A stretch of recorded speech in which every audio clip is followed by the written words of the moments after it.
Welcome to part 2. If you haven't yet watched part 1, I'll leave a link somewhere above or down the description. I strongly suggest you watch that first. In that video, I talk about the foundation of what I talk about on this video, some of the things that work differently down in the States, some crazy good credit cards that's available in the US, and some things you need to look out for. So I strongly suggest you to go watch that first. Here in Canada, we do have pretty good credit card offers, but nothing compared to what's available down in the States.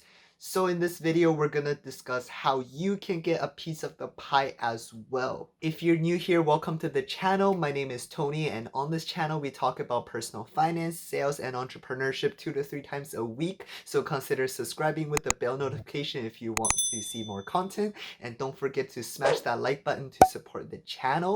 And with that out of the way, there's a lot of ground to cover today, so let's get right into it.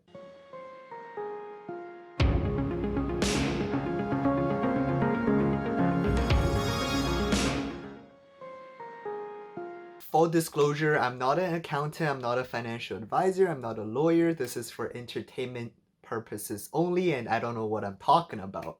Okay, now that it's out of the way and you're still here, good, let's get into it. Though it is perfectly legal to do this, you do have to appear as if you're moving to the US or you already reside in the US. This may turn off some people, however, without knowing it, some people are already doing this.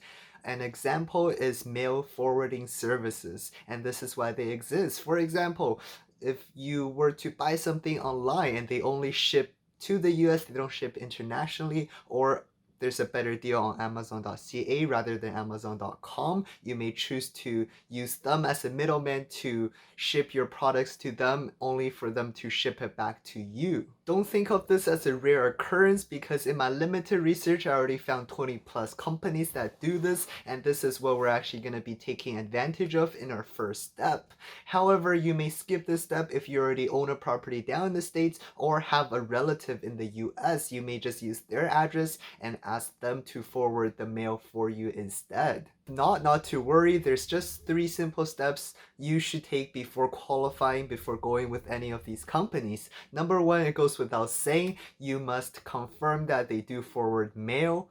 Number 2, they must forward credit cards, because some of these companies used to forward credit cards and then later on they updated the terms of service and added credit cards as their prohibited items. And number 3, they must not be registered as a CMRA, otherwise known as Commercial Mail Receiving Agency. This is because most credit card issuers will refuse to send their credit cards to such addresses, and they only send to residential addresses. You may look them up using the USPS lookup tool, and as long as the results comes back as N as in no, then you are good to go. It is deemed as a residential address, and therefore the credit card companies will ship to them no problem. There will be a handful of companies that meets these requirements, so once you find them, just compare the prices and go with the cheapest one. And also, once you completed the step, here we go, moving on to step 2, you want a US bank account. Although credit card issuers in the US, some may not require a bank account to verify you. However, this step is crucial because you cannot pay off a US credit card with a Canadian bank account.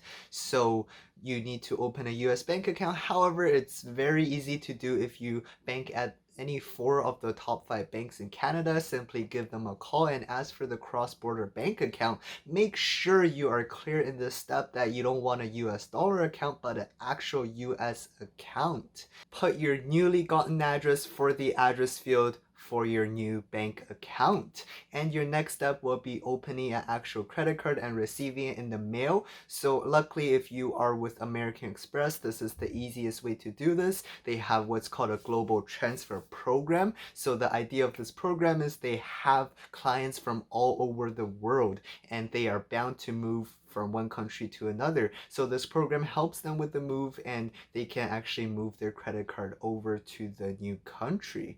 So what you can do here is you can just apply through the portal and put in, for the address field, you can put in your newly gotten address. And it's important you put the same address for both, because just in case American Express asks you for verification, you can simply show them your banking statements. As mentioned in the last video, you don't want to churn your first few credit cards. You want to keep it in the long term, probably forever, just to build up your US credit history.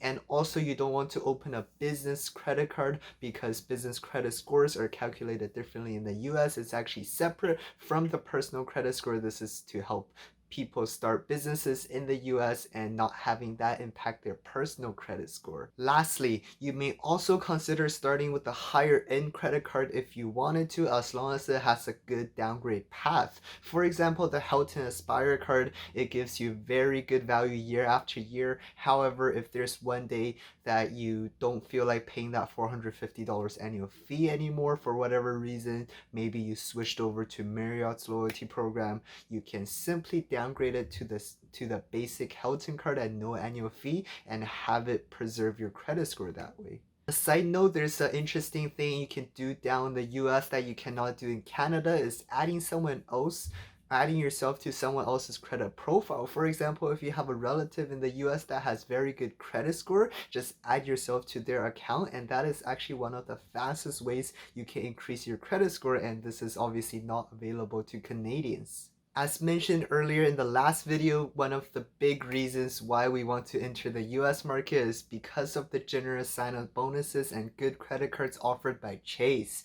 However, the bad news is Chase don't openly give out these credit cards. In fact, it's very hard for you to get approved for a Chase credit card, especially if you don't have like an established credit score in the States. Also, issuers like Chase and Citi does require you to have an SSN number, otherwise known as a social security number, and it's issued by the IRS, which is the Internal Revenue Agency. It's the US's version of the CRA, and the SSN number, you can pretty much think of it as a number that is given to anyone who's born in the States, eligible to work in the States. It's similar to our SIN number, social insurance number, in Canada. Of course, if you do already have an SSN number, just feel free to skip to the next step.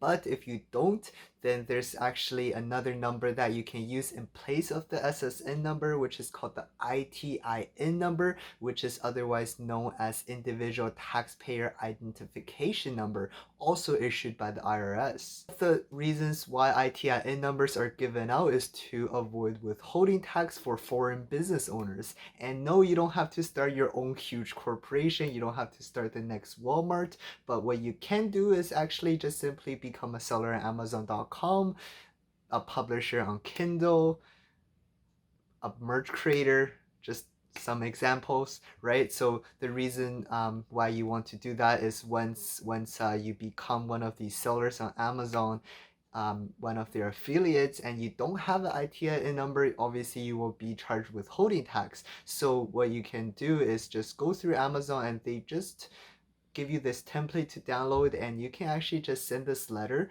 fill it out, send it to the IRS, and apply for your own ITIN number. With the letter, you also need to send in what's called a W-7 form. You can think of this form as your application form for the ITIN, and along with that, you also need to send either your passport or a certified copy if you don't want to risk losing it, and send them all to the IRS. I would personally also send in a cover letter with it as well, just to decrease the chances of me being denied this. So send everything to them, and hopefully they will approve you for your very own ITIN number. Boom, everything lines into place, and you can get your very first Chase card in a few years maybe, or in a year or two. Again, Chase cards are very hard to be approved for, so make sure you build up your credit history before applying.